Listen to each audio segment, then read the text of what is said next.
بسم اللہ الرحمن الرحیم۔ السلام علیکم ورحمۃ اللہ۔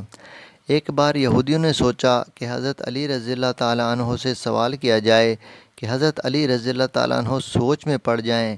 یہودی سوچنے لگے کہ ایسا بندہ کہاں سے ملے گا جو حضرت علی رضی اللہ تعالیٰ عنہ سے ایسا سوال کرے۔ یہودیوں نے ایسا بندہ ڈھونڈنا شروع کر دیا۔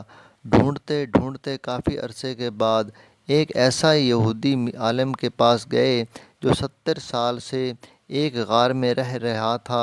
وہ یہودی بے انتہا بوڑھا اور کمزور تھا۔ اس کی اتنی ریاضت تھی کہ وہ غیب کی چیزوں کو بھی دیکھ سکتا تھا۔ وہ یہودی اور اس عالم کو لے کر کوفہ آ گئے۔ حضرت علی رضی اللہ تعالیٰ عنہ مسجد میں تشریف فرما تھے۔ یہودی عالم کو مسجد کے باہر تیار کر کے مسجد کے اندر بھیجا گیا۔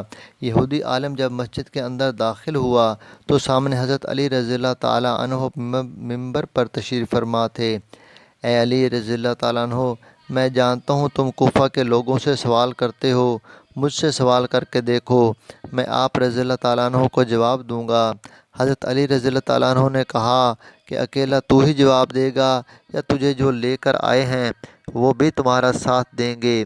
یہودی عالم کہنے لگا، اے علی رضی اللہ تعالیٰ عنہ، تو میرا مقابلہ کر، مجھے اور کسی کی ضرورت نہیں ہے، آپ سوال کرو، میں جواب دوں گا۔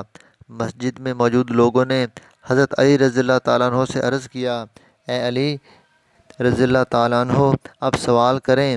آپ امیر المومنین حضرت علی رضی اللہ تعالیٰ عنہ کے سامنے یہودی کھڑا تھا۔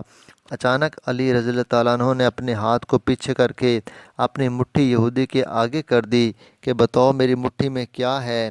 یہودی عالم نے وہ آنکھیں بند کر لیں، آسمانی کتابوں میں غیب کے علم کی مدد سے آسمانوں میں جا کر آنکھیں کھولیں اور کہنے لگا، کوہ ابو قیس میں ایک فاختہ نے انڈے دیے ہیں، ان میں سے ایک انڈا آپ نے اٹھایا ہے۔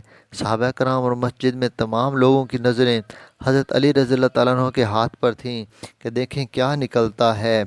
حضرت علی رضی اللہ تعالیٰ عنہ نے ہاتھ کھولا تو اس میں فاختہ کا انڈا تھا۔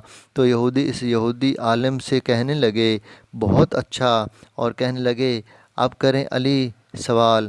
اچانک حضرت علی رضی اللہ عنہ ممبر سے نیچے اترے اور کہنے لگے، آج تک کسی ماں نے ایسا بیٹا جنا ہی نہیں جو علی کا مقابلہ کر سکے۔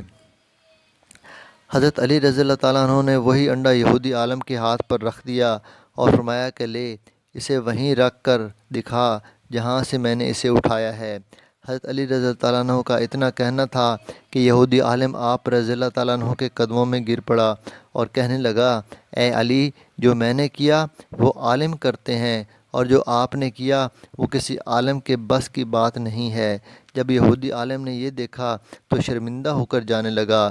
تو حضرت علی رضی اللہ تعالیٰ عنہ نے فرمایا، اب اگر تو یہاں آ ہی گیا ہے تو مجھے کچھ بتا کے جا۔ یہودی سر جھکا کے کھڑا ہو گیا۔ پوچھیے اے علی۔ آپ رضی اللہ تعالیٰ عنہ نے پوچھا، یہ جو تو غیب کے جواب بتا دیتا ہے یہ تو نے کہاں سے سیکھا؟ یہودی کہنے لگا، یہ میں نے ریاضت کی ہے، عبادت نہیں، ریاضت کی ہے۔